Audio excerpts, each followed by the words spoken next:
Ladies and gentlemen, welcome back to the analysis of YOLENO TV. I hope you well from wherever you're watching this channel.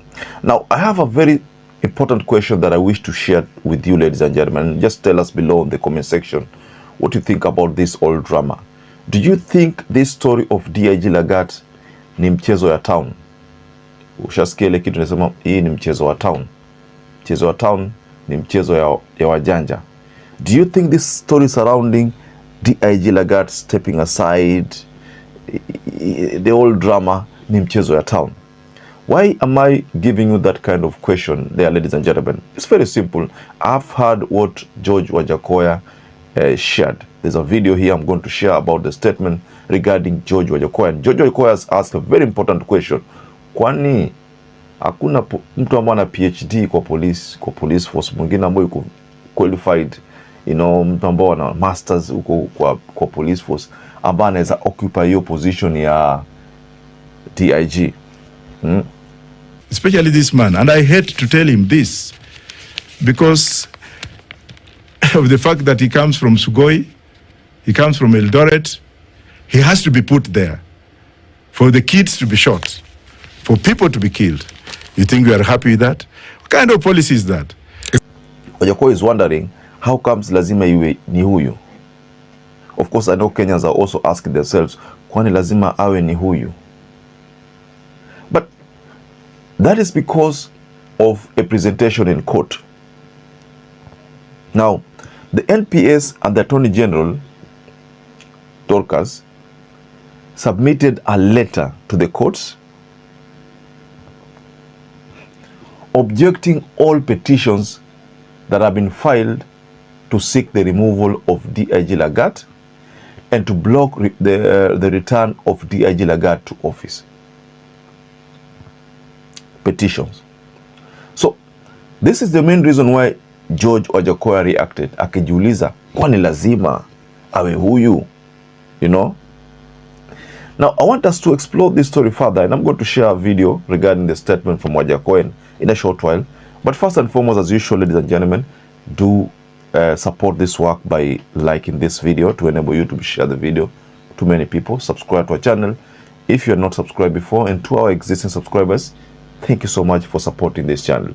For us from the policy industry, we shall say that is political impunity agitated in a kind of policy to make somebody be in power forever. Does it mean that we don't have another Kenyan who can be appointed? Well, people who are very good, like Seda, the county commander. We have people like, we have police officers who have PhDs. We have police officers who are career police officers who have done a good job even during Kenyatta's time, during even Kibaki's time. But why should this man now be there to become a thorn in the flesh of Kenyans? Can somebody tell me that? Or am I the one who is very stupid? It is because of his actions. It is because he has made Nairobi to be a tribal base for him. And that's why we need a policy now to countercheck that before a police officer or police officer is transferred to a station, let's look at equitable balance of other regions. Because it's not only Kalenjins who live in Nairobi. We have other tribes that live here that have also sons and daughters who are police officers. So that is tribal, because my president is from my area. He has appointed me. Let me do as it is.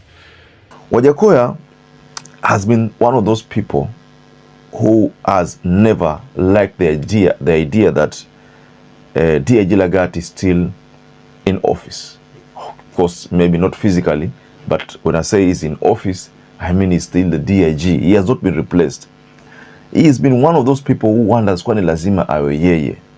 That's why you find that some previously he blasted again DIG for what he claims could have been his involvement in the Albert Ojuang matter. That's the main reason why Wajakoya blasted DIG Lagat. So if you look at this letter that was shared in the courts, the letter shocked Kenyans. First, the letter indicated that the DIG was on a temporary leave. In fact, he didn't step aside as initially alleged. So the big question is, where did the first letter come from? If this second letter from the NPS and it has been signed by the IG and AG has confirmed it, if this letter has evidence that DIG alikuwa ameenda temporary leave hapo tarehe 17 hapo June hapo alikuwa ameenda temporary leave, does it mean that hii ni ile mchezo ya town? Hii ni ile mchezo ya town that people are being taken around in cycles, some kind of ping pong? Is that the case, ladies and gentlemen? So I'd like you to pay attention to this statement from Wajakoya. Just pay attention to it keenly. There's something that Wajakoya is saying here. If you are the president tonight and you see that story on air, what would you do? I'll suspend everybody in the police. When you artistically express yourself, you are airing up what is actually within the conscience of the preamble of the Constitution. Why should a policeman of that high ranking come out and complain against a Kenyan who has expressed himself constitutionally? I'll sack him, and then if it was in the US, this man would be charged with second-degree murder. Very well, ladies and gentlemen. Wajakoya has given his own take, his own perception on the need to have the DIG replaced. That is Wajakoya's opinion, ladies and gentlemen. Of course, in specific reference to what the courts were confronted with, the reality that DIG Lagat lazima rudi. So Wajakoya anaongea story ya Sugoi o Rais Sugoi o DIG Sugoi o Murkomen Sugoi. You see, I don't know that you get the point.